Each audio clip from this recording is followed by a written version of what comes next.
The muscles in Major Kai Atlas, Novak's arms, strained against the fabric of his uniform as he strode through the curved corridors of Aurelia Station. Gravity plating hummed beneath his boots. Standard Earth normal, which felt light to him after his morning workout at Double G. Personnel parted before him, some with respectful nods, others with barely concealed stares. Atlas was used to it. At 2 meters 15 and carrying 140 kilograms of sculpted muscle on his frame, he towered over most of his fellow Terrans. The nickname Atlas had followed him since basic training, when he'd lifted a collapsed beam off 3 cadets during a training accident. It had stuck throughout his 12-year career in the Galactic Alliance Expeditionary Force. Now, as he approached the observation deck overlooking the primary docking bay, his mind was on the mission ahead. The massive battlecruiser Invictus loomed beyond the reinforced viewports, its kilometer-long hull gleaming under the harsh spotlights. Fresh from the shipyards of Mars, it represented the Alliance's newest weapon in the escalating border conflict with the Zelthar Empire. Major Novak, right on time. Atlas turned to see Lieutenant Ramon Sparks Vega approaching, datapad in hand. The smaller man's perpetual energy lived up to his call sign. Dark eyes always moving, fingers tapping at screens, mind calculating faster than most onboard computers. Sparks, what's the situation with our reinforcement delivery? All set, sir. The gravitational displacement units are loaded and ready for transport to the Invictus. Dr. Halden Kerr has the research team prepared for the hull integrity tests once we're underway. Atlas nodded. And our departure window? 2 hours. Major. The Invictus is currently undergoing final weapons calibration. Chief Engineer Lyra requested your presence in Bay 17 when you have a moment. Atlas raised an eyebrow. Andra wants to see me? That's unusual. Any idea what about?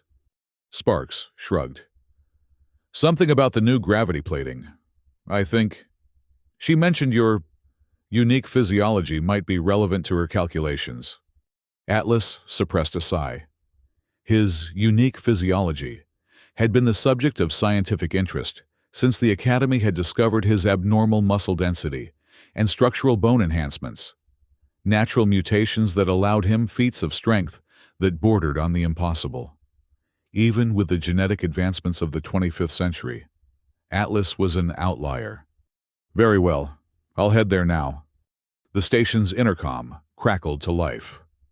All personnel, stand by for scheduled gravity adjustment. Minor fluctuations expected in sectors 7 through 12 for the next 15 minutes. Atlas barely noticed the gentle shift as the station's artificial gravity recalibrated around him. Aurelia Station, positioned at the edge of Alliance space near the contested Zelthar border, served as both military outpost and research facility. Its location made it strategic and vulnerable. Bay 17 was a cavernous space, dominated by components stripped from the Invictus for final adjustments. Chief Engineer Andra Lyra stood before a massive hull plate, suspended in a gravitational field. Her slender form dwarfed by the metal slab that must have weighed at least 500 tons. Her red hair was pulled back in a severe bun, and her focus on the holographic display before her was absolute. "Chief Engineer," Atlas called, his voice echoing in the vast chamber. Andra turned, her green eyes lighting up with scientific curiosity. "Major Novak, thank you for coming." She gestured to the suspended hull piece. "What do you see here?" Atlas studied the massive piece of alloy. Section of the Invictus's forward hull plating, approximately 20 meters by 15. Tripolymer reinforced neutronium alloy. Correct. And do you know why I've isolated it from the ship? Atlas crossed his arms. I assume it has something to do with the gravity experiments you've been running. Andra nodded, stepping closer to him. Despite her diminutive stature, she had a commanding presence that had earned her respect throughout the Alliance fleet. The Invictus isn't just a warship, Major. It's also a laboratory. The gravitational technologies we're testing could change the nature of space combat entirely. She manipulated the controls, and the massive hull piece lowered slightly. Your abilities have caught the attention of my research team. My abilities are classified, Chief Engineer. Not to those with Omega clearance, she smiled thinly, which I received last week, specifically to consult with you. Before Atlas could respond, the station's alarm system erupted in a deafening wail. Red emergency lights bathed the bay in crimson. Alert! Unknown vessels approaching! All combat personnel to stations! This is not a drill! Atlas's communication implant activated automatically. The voice of Commander Reeves cutting through the chaos. Major Novak, we have multiple Zelthar strike craft breaching our perimeter. They're heading for the research sectors, including your position. Understood, Commander. Initiating defense protocols. Andra was already moving, her fingers flying across control panels. They must be after the gravitational displacement technology. The prototypes are all here in this bay. The enormous bay doors began to close, too slowly. Through the narrowing gap, Atlas spotted the distinctive purple-black hulls of Zelthar boarding craft streaking toward the station. Secure the prototypes, Atlas ordered. I'll hold them off. He reached for the sidearm at his hip, a standard-issue plasma pistol that felt like a toy in his massive hand. The station shuddered as the first impact struck, and emergency bulkheads began slamming down throughout the facility. One of the Zelthar craft had managed to breach the bay before the doors sealed completely. It screeched across the polished floor in a shower of sparks, crashing into a stack of supply crates. The hatch blew open with explosive force, and 6 Zelthar soldiers poured out, their chitinous exoskeletons gleaming under the emergency lights. The aliens were tall and insectoid, with 4 arms and compound eyes that glowed an eerie yellow. Their upper limbs wielded energy weapons, while their lower arms carried serrated blades. Get down! Atlas shoved Andra behind a massive power conduit, as energy bolts sliced through the air where they had been standing. The station rocked again, more violently this time. Through his comm implant, Atlas heard the frantic reports of security teams engaging Zelthar forces at multiple entry points. Major, they're overrunning the lower decks. It was Sparks's voice, tight with tension. The Invictus is powering up, but they've targeted the docking clamps. Atlas ducked as another volley of energy bolts passed overhead. The Zelthar soldiers were advancing methodically, using the bay's equipment as cover. 2 engineers who had been working in the bay lay motionless on the floor, casualties of the initial assault. Andra's voice was steady, despite the chaos. Major, if they get the gravitational prototypes, they could develop weapons capable of crushing our ships from the inside out.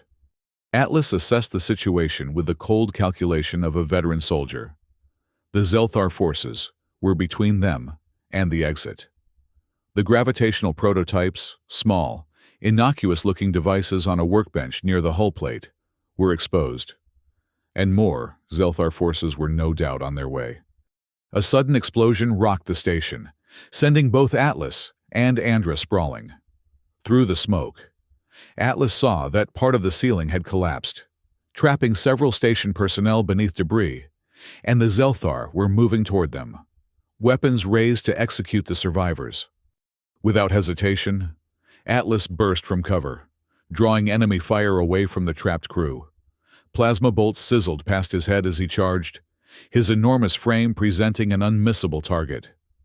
But what the Zelthar hadn't counted on was his speed, despite his size. Atlas moved with the agility of a much smaller man. He reached the first alien before it could adjust its aim, his fist connecting with its exoskeleton with a sickening crunch. The creature flew backward, crashing into its comrades. Atlas pressed his advantage, his enhanced muscles allowing him to tear through the Zelthar squad like paper. But more were pouring in through breaches in the station's hull.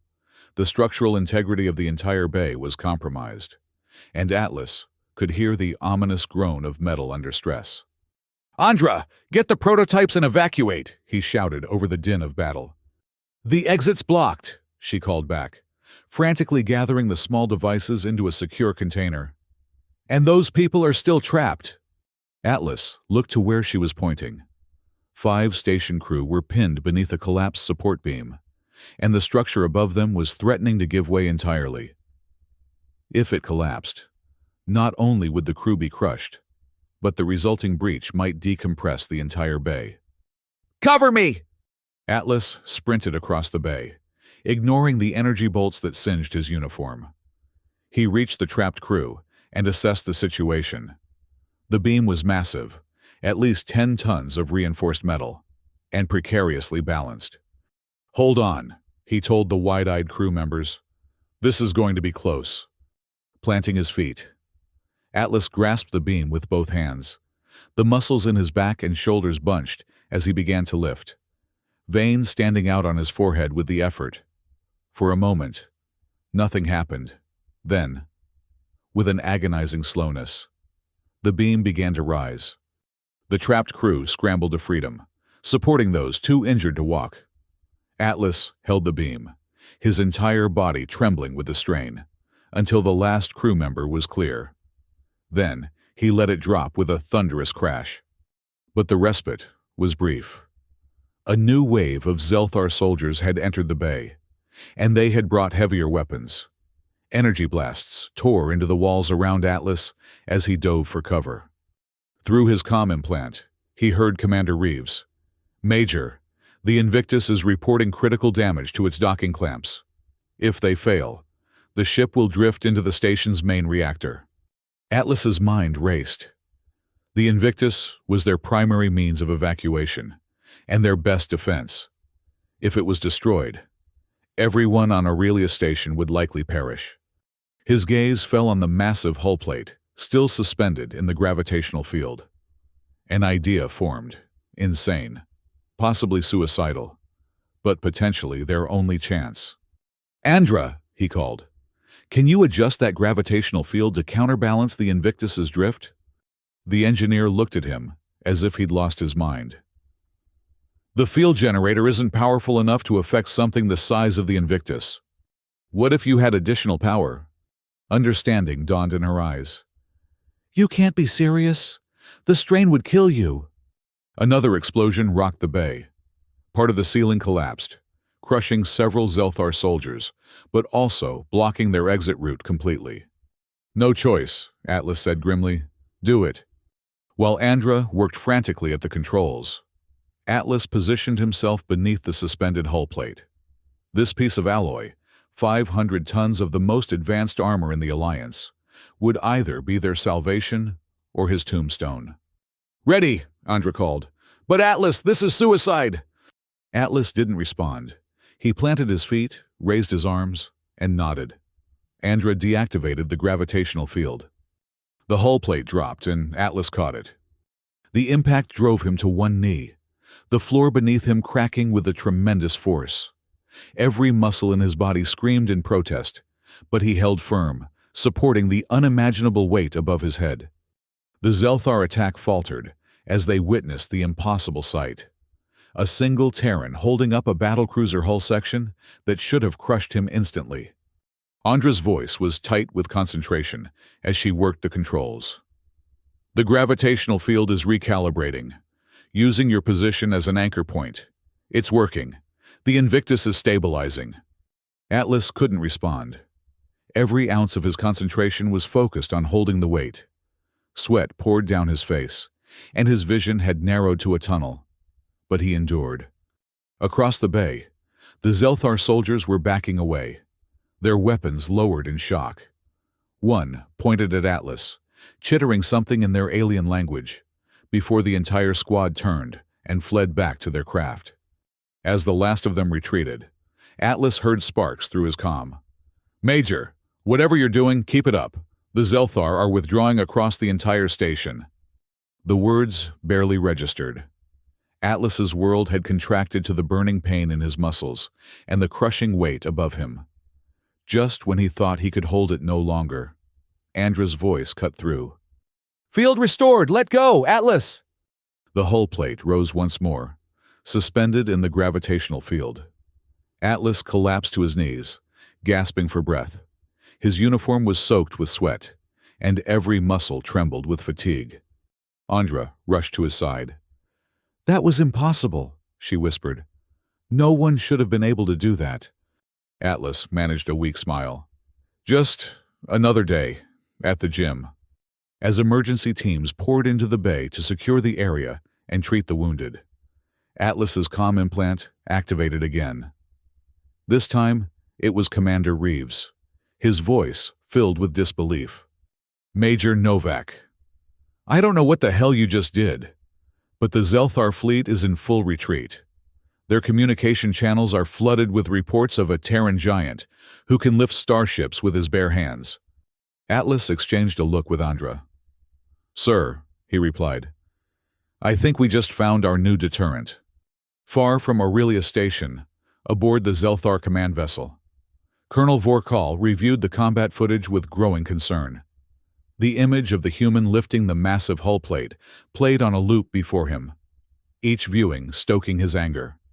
"Impossible!" he hissed, his mandibles clicking in agitation. "No organic being possesses such strength." Lieutenant Commander Rax, his chief intelligence officer, stood rigidly at attention. "The footage has been verified, Colonel.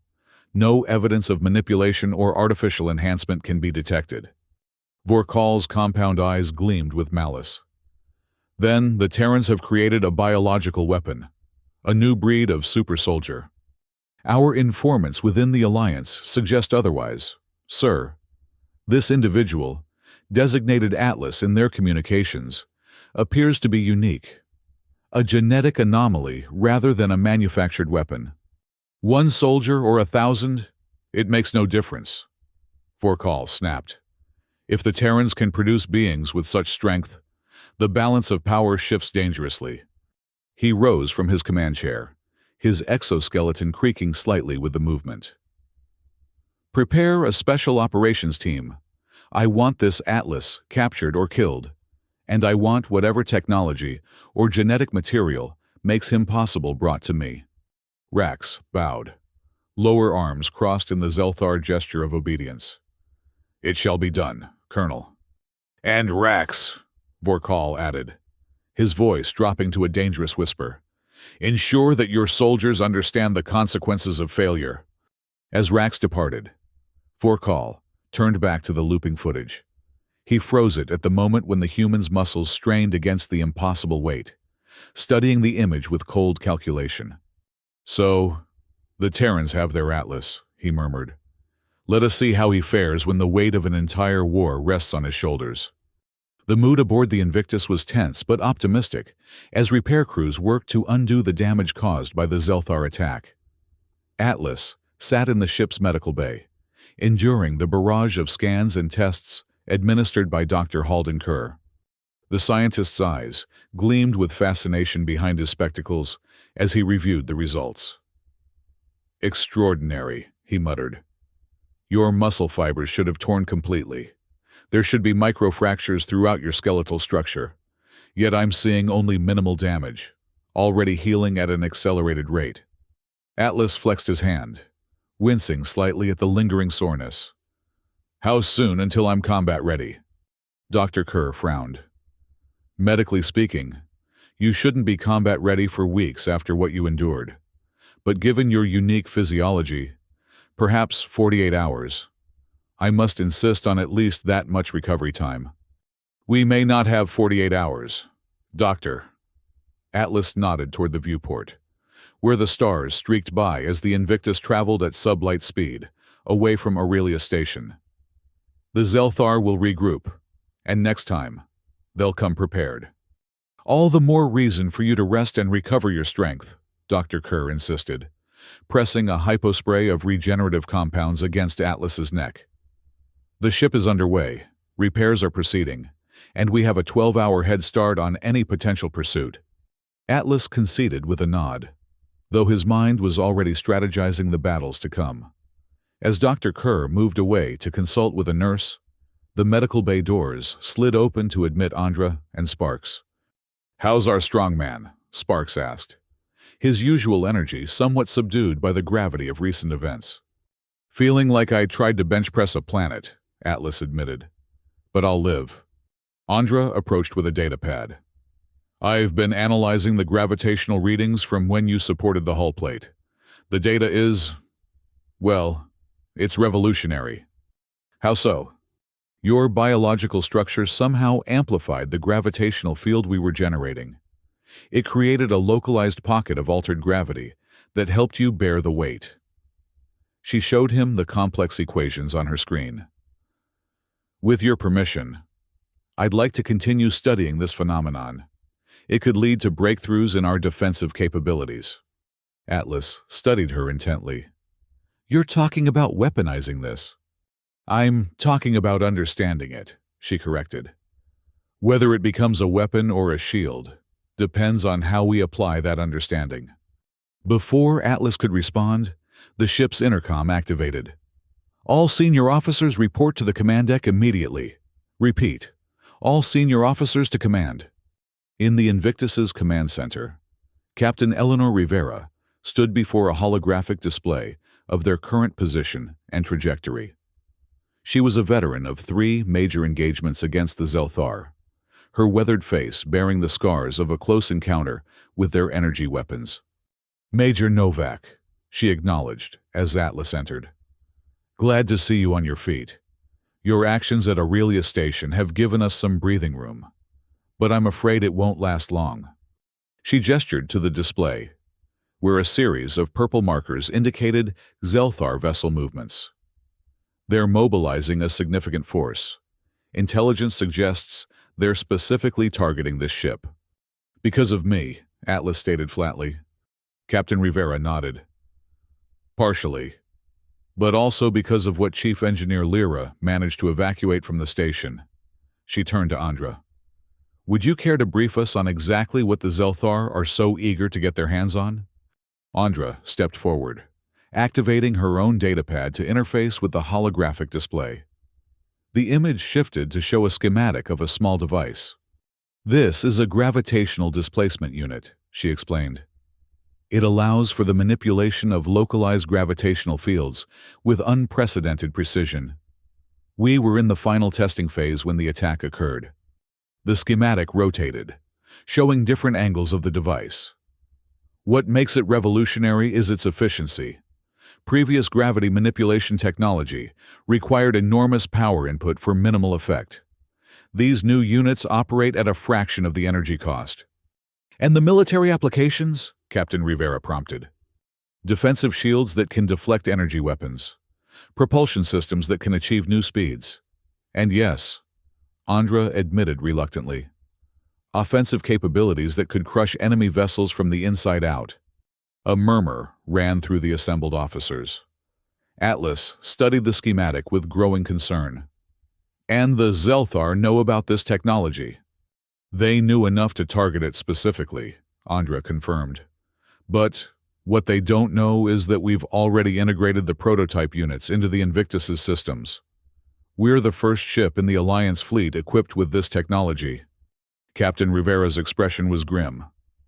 Which makes us both the most valuable and the most hunted ship in Alliance space. Our mission has changed. We need to rendezvous with the Alliance's 7th Fleet in the Procyon system. From there, we can coordinate the defense of our border worlds. She turned to Atlas. Major, in light of recent events, I'm placing you in charge of security for the gravitational technology and its development team. Your unique abilities may prove to be our ace in the hole. Atlas saluted. Understood, Captain. As the briefing concluded and the officers dispersed to their duties, Sparks fell into step beside Atlas. So, you're our guardian angel now, the protector of revolutionary technology, and the man who bench-pressed a battlecruiser hull? Atlas grimaced.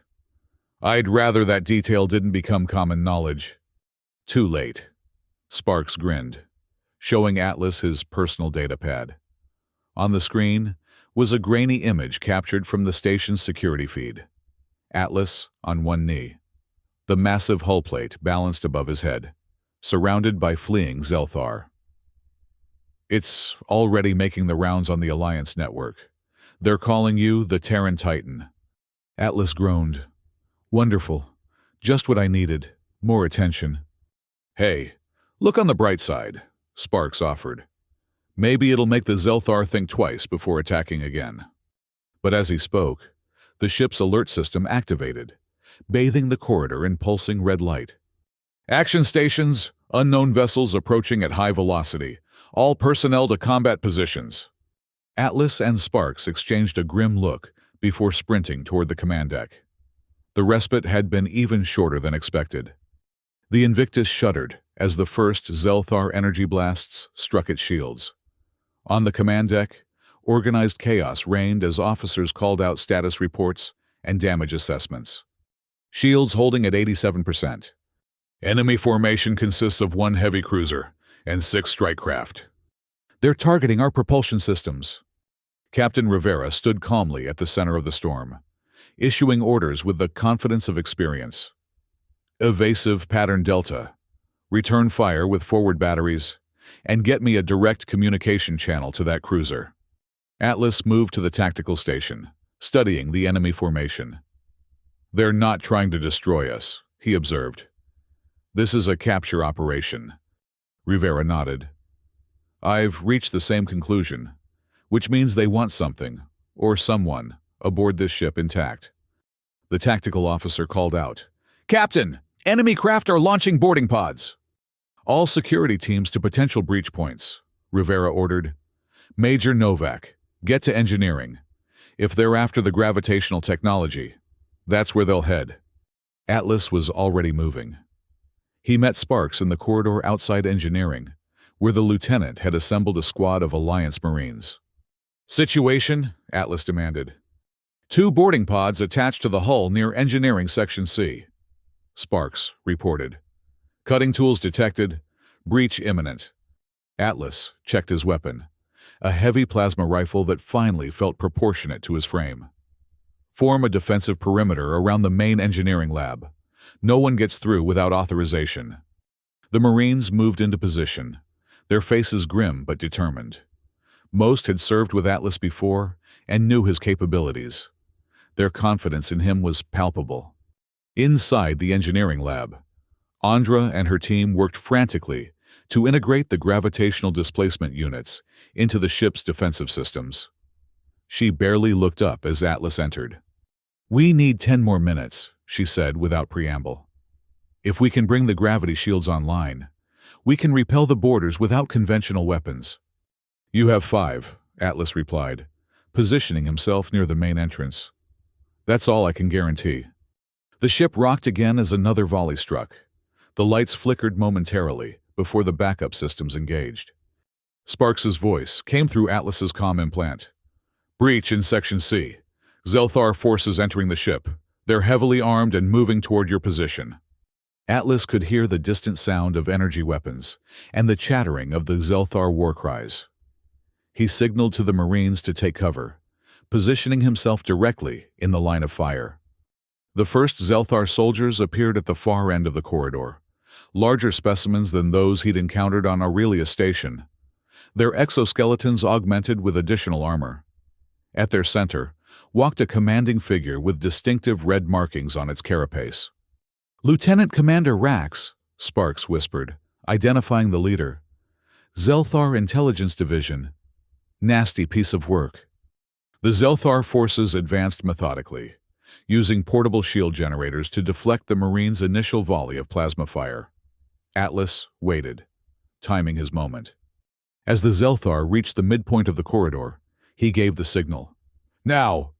Hidden panels in the ceiling opened, dropping a series of gravitational disruptors, devices Andra had quickly assembled from spare parts. They activated simultaneously, creating a rippling distortion in the corridor's gravity field. The effect was immediate. Several Zelthar soldiers found themselves suddenly weightless, floating helplessly in the zero-G pocket. Others were crushed to the floor as gravity increased tenfold in their section of the corridor. But Lieutenant Commander Rax and his elite guards were prepared. Their armor incorporated crude gravitational stabilizers, allowing them to push through the disruption, albeit more slowly. Impressive adaptation, Atlas remarked grimly, raising his plasma rifle. But not good enough. He fired a sustained burst, the heavy plasma bolts punching through the Zelthar shields with devastating effect. 3 of the alien soldiers fell, their exoskeletons blackened and smoking. Rax's response was immediate and vicious. He raised a weapon unlike any Atlas had seen before, a writhing mass of energy that seemed to distort the air around it. When he fired, the bolt didn't travel toward Atlas but instead created a localized singularity that began pulling everything toward it with irresistible force. "Gravity weapon!" Atlas shouted in warning, bracing himself against the bulkhead. 2 Marines weren't fast enough. They were yanked toward the singularity, their bodies contorting horribly as they approached its event horizon. Atlas made a split-second decision. He released his grip on the bulkhead and allowed the singularity to pull him forward, directly toward Rax. The Zelthar commander's compound eyes widened in surprise as Atlas used the gravitational pull to launch himself like a missile. They collided with bone-crushing force. Atlas's superior mass and momentum carried them both backward, away from the singularity, which collapsed behind them. The remaining Zelthar scattered as their commander and the Terran giant crashed through their ranks. Rax was strong, stronger than any Zelthar Atlas had encountered before. His 4 arms lashed out with lightning speed, serrated blades slicing through Atlas's uniform and drawing blood. But Atlas had the advantage of leverage. He pinned 2 of Rax's arms and delivered a headbutt that cracked the alien's exoskeletal helmet. "Fall back!" Rax ordered his troops, his voice a harsh, clicking sound. "Regroup at insertion point!" The Zelthar began an orderly retreat, covering their commander as he disengaged from Atlas. But before they could withdraw completely, the corridor was suddenly bathed in blue light. "Gravitational displacement field activated." Andra's voice came through Atlas's comm. "All Alliance personnel, brace for gravity shift." The effect was subtle at first, a lightning sensation, as if everyone had suddenly lost weight. Then, with shocking suddenness, the Zelthar soldiers were lifted off their feet, pulled upward toward the ceiling with increasing force. Rax alone seemed able to resist, his stabilizers glowing with the effort of counteracting the field. He locked eyes with Atlas, his alien features unreadable. "This is not over, Terran," he clicked. "You cannot bear the weight of what is coming." With a final surge of effort, he activated some device on his armor. A blinding flash filled the corridor, and when Atlas's vision cleared, Rax was gone, somehow teleported away, while his soldiers remained pinned to the ceiling. Andra appeared at Atlas's side, a control pad in her hands. "The gravitational displacement field worked. We can selectively target non-alliance biological signatures." Atlas nodded, impressed despite the lingering danger. "Can you maintain it throughout the ship?" "For about 10 minutes before the power cells need to recharge, but it should be enough to clear out the borders." Atlas activated his comm implant. "Captain, engineering is secure. We have a temporary solution to the boarding parties." Rivera's voice came back, tight with tension. "Good work, Major. But we have a bigger problem. The Zelthar cruiser is powering up some kind of massive gravitational weapon. Our sensors indicate it could tear the Invictus apart at the molecular level." Andra's face paled. "They've developed their own version of the technology. Cruder, but potentially more destructive due to the scale." Atlas looked at the captured Zelthar soldiers, still helplessly pinned to the ceiling.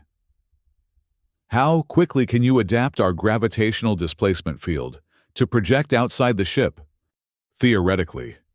It's possible. Practically. We'd need a massive power source and a way to focus the field precisely on the enemy vessel." Atlas's mind raced. "What about the main reactor?" Andra shook her head. "Too unstable. Diverting that much power could cause a cascade failure. Then we need another power source." Atlas hesitated, then asked the question that had been growing in his mind since Aurelia Station. "What about me?" Andra stared at him. "What?" You said yourself that my biological structure somehow amplified the gravitational field. Could you use me as a focus, a conductor?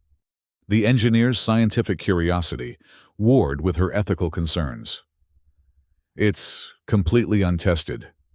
The strain on your system could be fatal. And if we do nothing, everyone on this ship dies. Atlas's expression was resolute. It's worth the risk. After a moment of internal struggle, Andra nodded.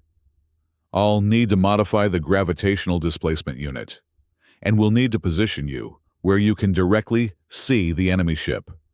The forward observation dome, Atlas suggested. Perfect. But Atlas, she caught his arm. This is going to hurt. A lot. He gave her a grim smile. Pain is just weakness leaving the body. Or in this case, possibly my soul. Let's move. The observation dome at the Invictus's bow offered a panoramic view of space, and of the Zelthar cruiser that hung before them, like a predator preparing to strike. Its central cannon was glowing with ominous purple energy, the gravitational distortions already visible as rippling waves in the vacuum between the ships. Atlas stood at the center of the dome, stripped to the waist, his muscular torso covered in a network of sensors and conduits that Andra had hastily applied. The modified gravitational displacement unit sat on a pedestal before him, its controls reconfigured to channel energy through his body rather than the ship's systems. The theory is simple, Andra explained as she made final adjustments. Your unique physiology acts as both amplifier and focus for the gravitational field. When activated, you'll essentially become the nexus of an artificial gravity well that we can project outward. Captain Rivera watched from the dome's entrance, her expression concerned. And the risks to Major Novak? Andra hesitated. Unknown, Captain. Best case. Extreme physical stress. Worst case. We don't have time for worst cases, Atlas interrupted. The Zelthar weapon is nearly charged. Indeed. The purple glow had intensified to an almost blinding brilliance. On the tactical display, countdown timers indicated less than 2 minutes until the enemy weapon fired. All non-essential personnel, clear the dome, Rivera ordered. Chief Engineer Lyra, you have authorization to proceed. As the dome emptied, leaving only Atlas, Andra, and Sparks, who had insisted on staying. Atlas positioned himself in a stance familiar to any weightlifter. Feet shoulder-width apart, core engaged, arms ready to press upward. This isn't actually a physical weight, Andra reminded him. You don't need to mimic lifting motions. Atlas gave her a tight smile. Trust me on this. The mind-body connection matters. My muscles need to believe they're doing what they've been trained to do. Sparks checked the tactical display. 1 minute to enemy weapon discharge. Andra nodded and activated the gravitational displacement unit. Power flowing. Neural interface active. Gravitational field forming. Atlas felt it immediately. A crushing pressure that seemed to bear down on him from all directions. His muscles tensed automatically, pushing back against the invisible force. It was like bench pressing the hull plate again, but multiplied tenfold. Gravitational field stabilizing, Andra reported, her voice tight with concentration. Preparing to project toward enemy vessel. 30 seconds, Sparks warned. Atlas gritted his teeth, sweat already pouring down his face. The pressure was building, threatening to crush him, but he held firm, drawing on years of training and discipline. Now, Andra activated the final sequence. Atlas thrust his arms upward in a perfect bench press motion, channeling all his strength into the movement. For a moment, nothing seemed to happen. Then the viewport before him distorted dramatically, as if space itself was bending. Between the Invictus and the Zelthar cruiser, a visible ripple spread outward from the Alliance ship. It moved with increasing speed, warping the starfield behind it. The effect when it reached the Zelthar vessel was catastrophic. The alien ship seemed to compress from all sides, its hull buckling inward as if squeezed by a giant hand. The charged weapon at its center flickered, its energy dispersing harmlessly into space. On the tactical display, Sparks watched in awe as readings spiked off the charts. "It's working! Their structural integrity is failing!" But the strain on Atlas was evident.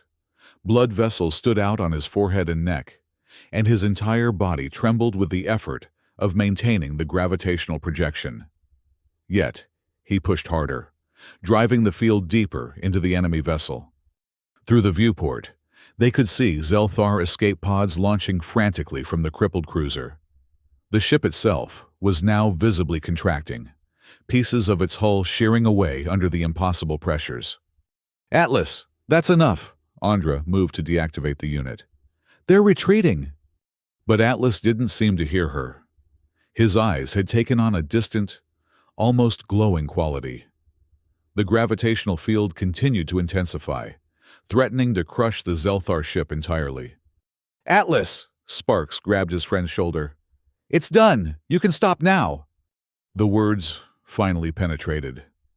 Atlas gasped as if surfacing from deep water, his arms lowering slowly.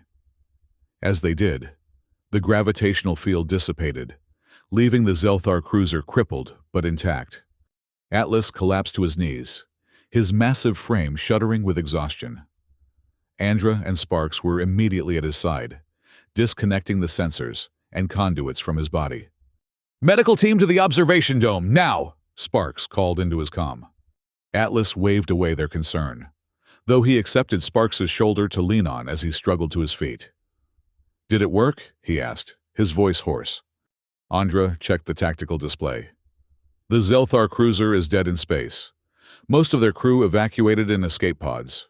We did it."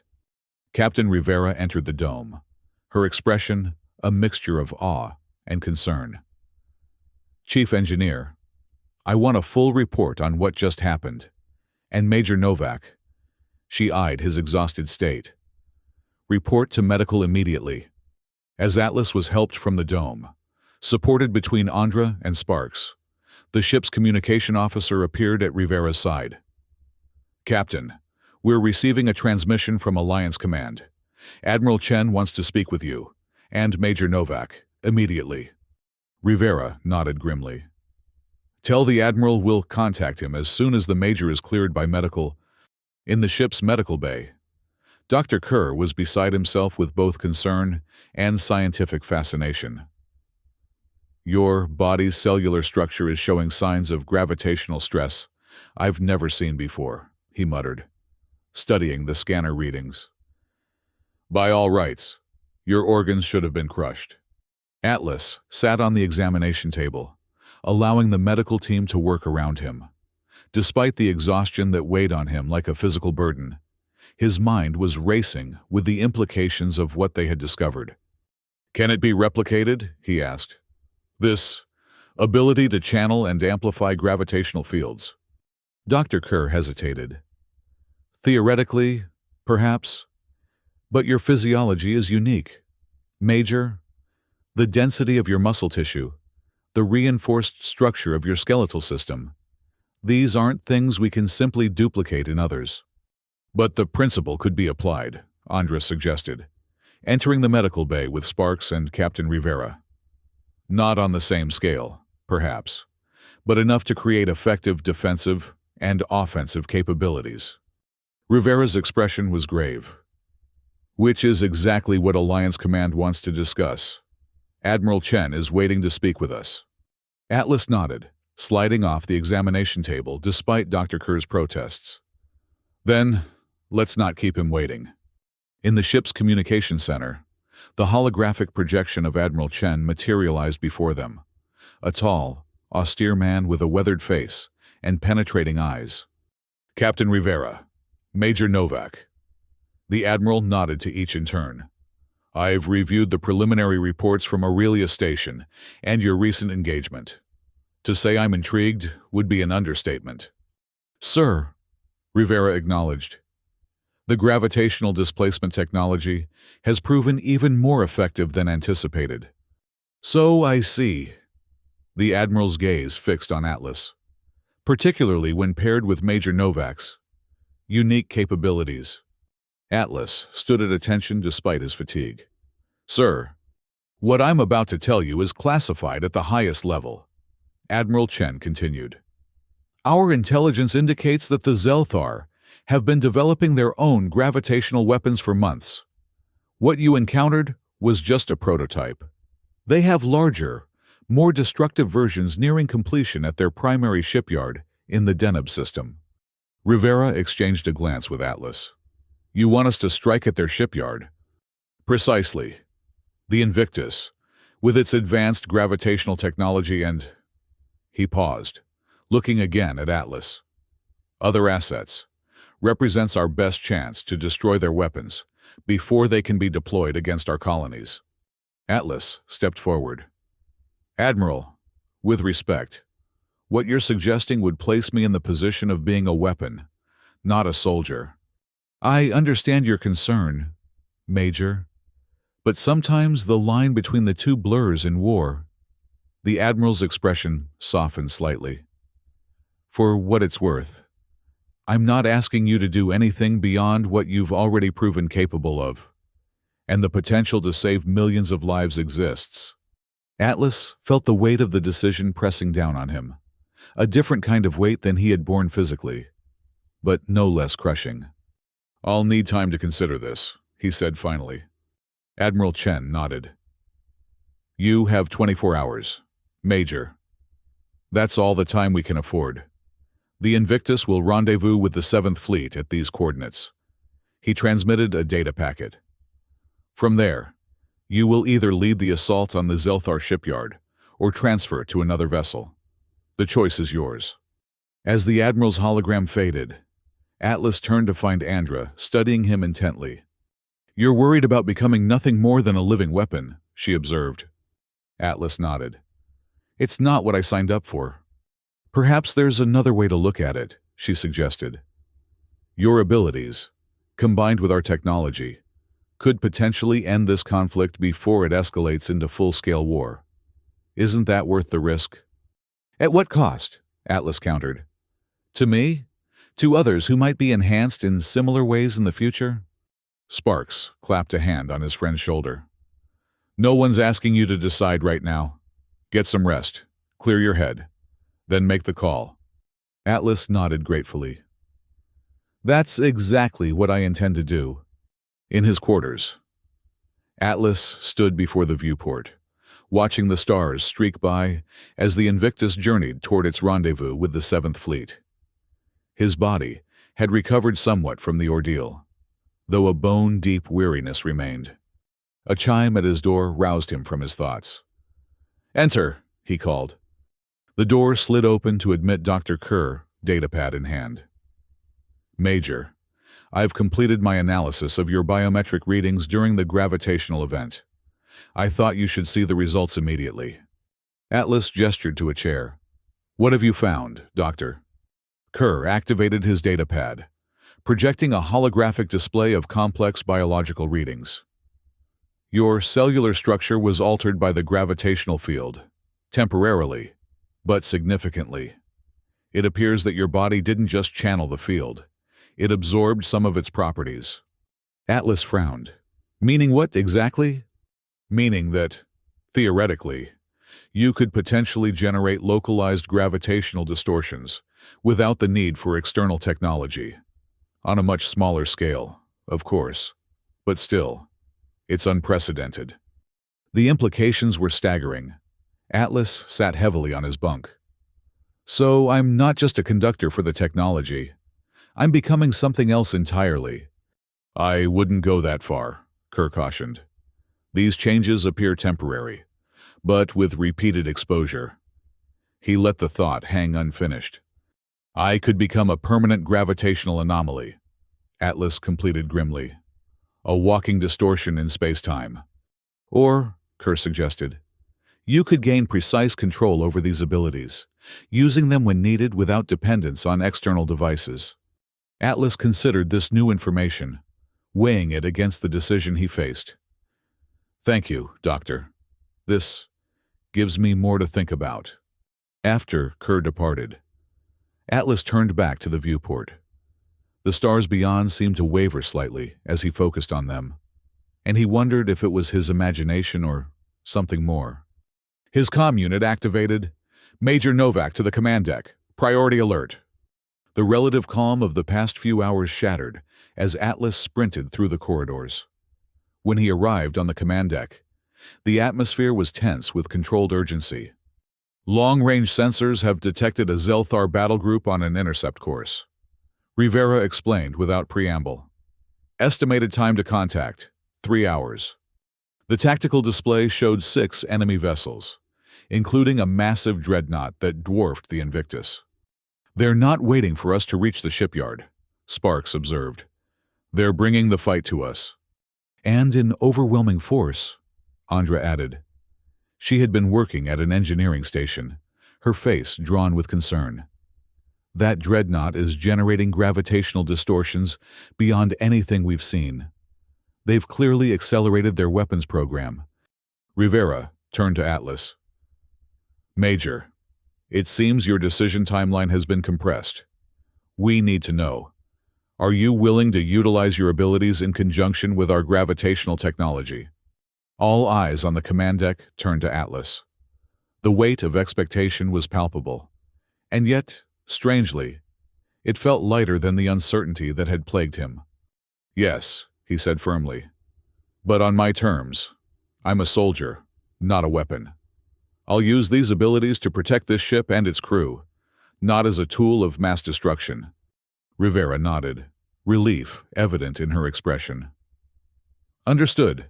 Major, Chief Engineer Lyra has been working on refinements to the gravitational displacement system. I believe she has something to show you.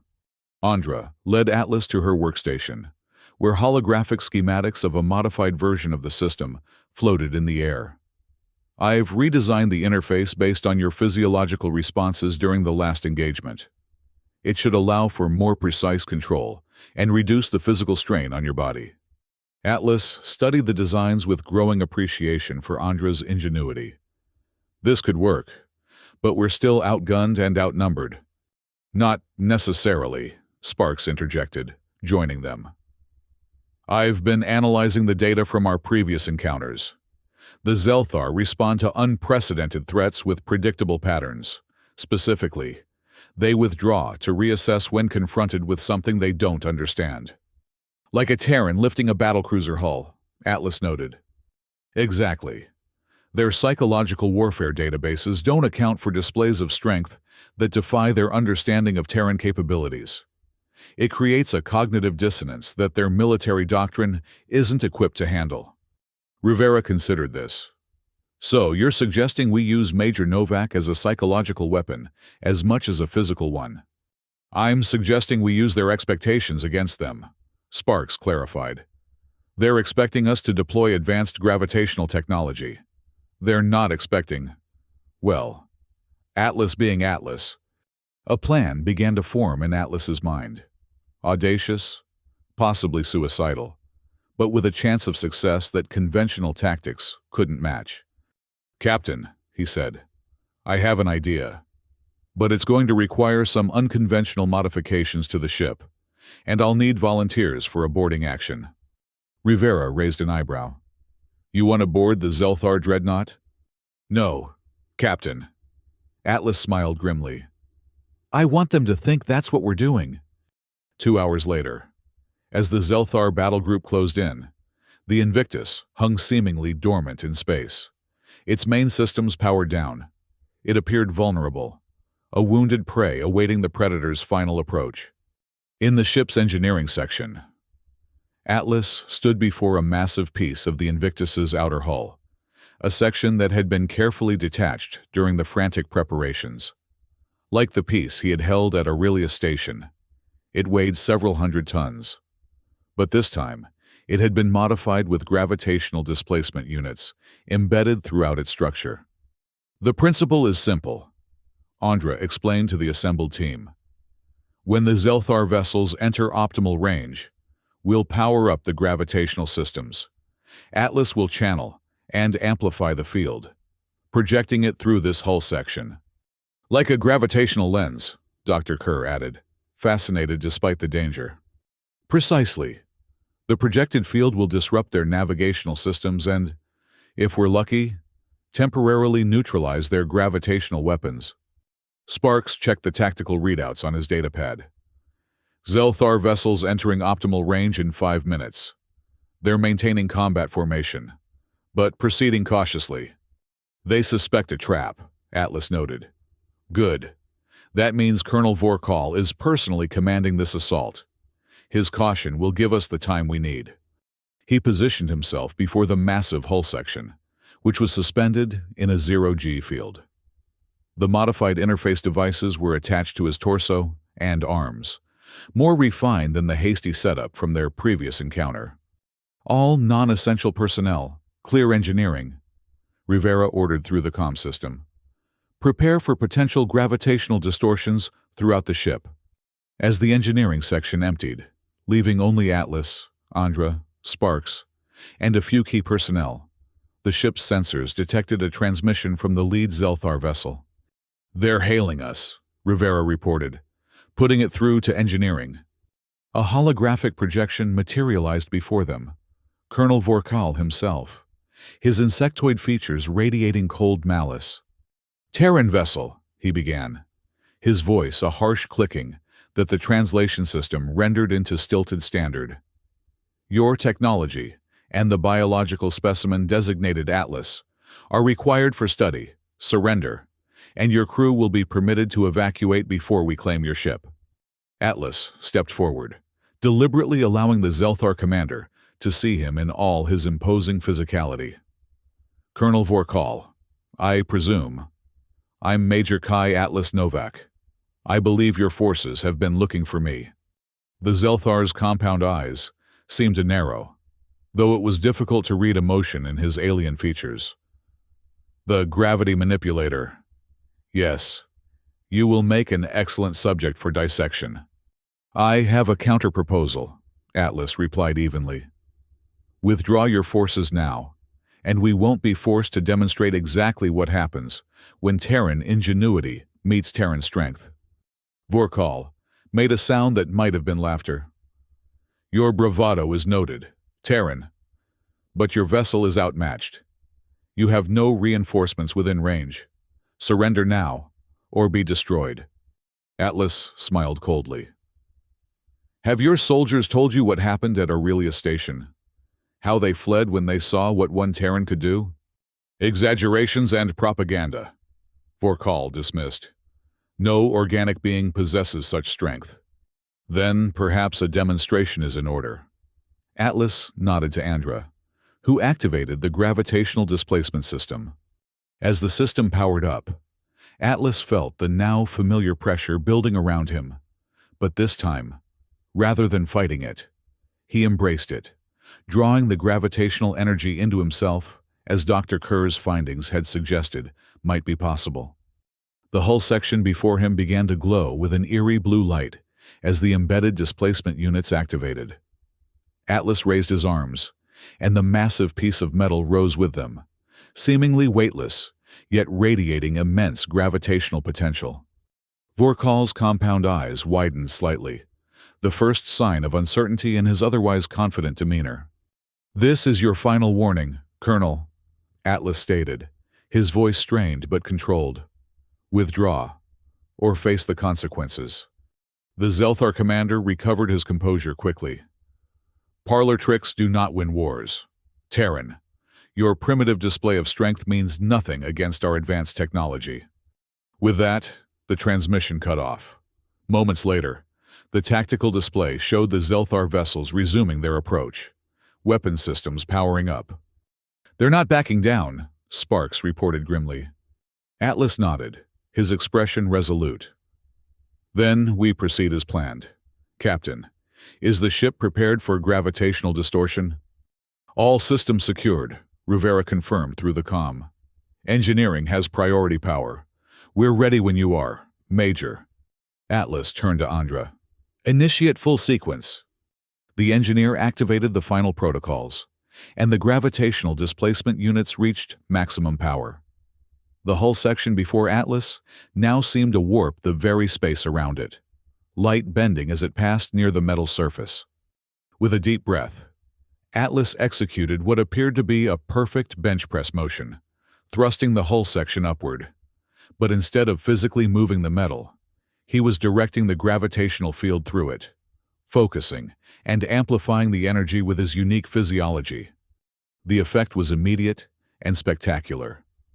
A visible wave of distorted space shot outward from the Invictus, expanding in a cone toward the approaching Zelthar fleet. When it reached the enemy vessels, their formations broke apart as ships suddenly found themselves pulled in multiple directions simultaneously.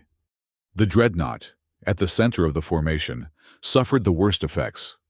Its massive hull began to twist visibly, sections compressing while others expanded under the chaotic gravitational forces. "Their weapons are offline," Sparks reported excitedly. "Gravitational distortions are disrupting their targeting systems." Atlas maintained his stance, sweat pouring down his face as he channeled more energy through the hull section. The metal was beginning to glow white-hot from the stresses placed upon it, threatening to melt or shatter. "Atlas," Andra warned, "the hull piece can't take much more of this. The molecular bonds are breaking down." He nodded, understanding the risk but unwilling to relent. Just a little longer. On the tactical display, they could see the smaller Zelthar vessels breaking formation entirely, some retreating at maximum speed. The Dreadnought, however, continued to advance despite the visible damage to its structure. "They're launching boarding craft," Sparks called out. "Small vessels, minimal signatures. They must be shielded against gravitational disruption." Atlas grimaced. This was anticipated, but still dangerous. "Captain, initiate defensive protocols. Andra, prepare for Phase 2. As Rivera acknowledged the order, Andra moved to a secondary control panel. "Phase 2, ready on your mark." The Zelthar boarding craft were now visible through the viewports, sleek, insectoid vessels designed to attach to a target ship's hull and cut through. 5 of them approached the Invictus from different angles, seeking vulnerable points. Atlas waited until they were committed to their approach, then gave the command. "Now." Andra activated the second phase of their plan. The gravitational field that Atlas had been projecting outward suddenly reversed direction, creating a localized gravitational singularity directly in front of the Invictus. The effect on the approaching boarding craft was catastrophic. Unable to adjust their trajectory in time, they were pulled inexorably toward the singularity. 3 of them collided, their hulls crumpling from the impact and the intense gravitational forces. The remaining 2 managed to activate emergency thrusters, but their evasive maneuvers sent them tumbling away from the Invictus. Out of control. "Boarding threat neutralized," Sparks confirmed. "But the Dreadnought is still coming, and our gravitational field is weakening." Indeed. Atlas could feel his control slipping. The hull section before him was beginning to disintegrate, molecules unable to maintain cohesion under the stresses they were enduring. His own body felt similarly strained, muscles burning with a fire that went beyond physical exertion. "One more push," he grunted, gathering his remaining strength. "Target the Dreadnought's central section. That's where their gravitational weapon is housed." With a final, supreme effort, Atlas focused the collapsing gravitational field into a concentrated beam directed at the heart of the Zelthar flagship. The hull section before him shattered completely, fragments suspended in 0G, as the energy that had been channeled through it lanced outward. The beam struck the Dreadnought precisely where Atlas had aimed. For a moment, nothing seemed to happen. Then a catastrophic chain reaction began. The Zelthar vessel's own gravitational weapon, destabilized by the Invictus's attack, turned inward. The massive ship began to implode, sections of its hull collapsing toward the center, as if being crushed by an invisible hand. Escape pods launched frantically from the dying vessel, scattering in all directions. Among them, a distinctive command shuttle could be seen breaking free from the Dreadnought's bridge section. "Colonel Vorkal is abandoning ship," Sparks noted with grim satisfaction. The remaining Zelthar vessels, witnessing the destruction of their flagship, accelerated away from the Invictus, retreating into the depths of space. As the gravitational field finally dissipated, Atlas collapsed to his knees, utterly spent. Andra and Sparks rushed to his side, supporting him as medical personnel hurried into engineering. "Did it work?" Atlas asked, his voice barely audible. Sparks grinned. "Better than we could have hoped. The Zelthar fleet is in full retreat, and from what we're picking up on their communication channels, they're spreading stories about the Terran monster who can tear apart starships with his bare hands." Despite his exhaustion, Atlas managed a weak smile. "Slightly exaggerated, but I'll take it." Dr. Kerr arrived with a medical team, already scanning Atlas's vital signs. "His cellular structure is showing signs of gravitational trauma," he reported, concern evident in his voice. "We need to get him to medical immediately." As they helped Atlas to his feet, Captain Rivera's voice came through the comm. "Excellent work, all of you. The 7th Fleet has acknowledged our signal and is en route to our position. We've bought the Alliance the time it needed." Atlas allowed himself to be guided toward medical, his mind already turning to the future implications of what they had discovered. The weight of responsibility he felt wasn't just for the lives he had saved today, but for how this new understanding of gravitational manipulation would be used in the days to come. 2 weeks later, Atlas stood in the Invictus's newly repaired observation dome, watching as technicians integrated the refined gravitational displacement technology into the ship's systems. His body had recovered from the ordeal, though Dr. Kerr continued to monitor the subtle changes in his cellular structure with fascination. The door behind him slid open, admitting Andra, Sparks, and Captain Rivera. All three wore expressions of cautious optimism. "The reports from the border outpost confirm it," Rivera said without preamble. "The Zelthar have withdrawn their forces to defensive positions. No offensive operations detected for 10 days now. And Alliance intelligence intercepted some interesting communications," Sparks added. "Apparently, Colonel Vorkal has been relieved of command following his failure to capture or neutralize the Terran gravitational weapon." Atlas raised an eyebrow. "I'm a weapon now?" "To them, yes," Andra confirmed. "Which might not be entirely bad. The fear you've instilled has created a deterrent effect that 12 battlecruisers couldn't have achieved." Atlas turned back to the viewport, his reflection ghostly against the backdrop of stars. "And what does Alliance Command think of all this?" Rivera stepped forward. "Admiral Chen has authorized me to offer you a choice. Major, you can continue serving aboard the Invictus as our security chief, helping to refine and implement the gravitational displacement technology. Or, Atlas prompted when she hesitated. "Or you can accept a new position as special envoy to the Zelthar border worlds. There's talk of opening diplomatic channels, now that they've had a demonstration of what we're capable of. Your reputation would carry significant weight in such negotiations." Atlas considered both options carefully. Part of him was drawn to the continued exploration of his abilities, pushing the boundaries of what was possible with the new technology. But another part recognized that true strength lay not in destruction, but in the courage to seek peace. "I'll take the diplomatic position," he decided. "On one condition: that research into gravitational technology focuses on defensive and civilian applications, not just weapons." Rivera nodded, unsurprised. "Admiral Chen anticipated your response. He's already approved a joint research initiative between military and civilian scientists, with Chief Engineer Lyra heading the technical side." Andra smiled.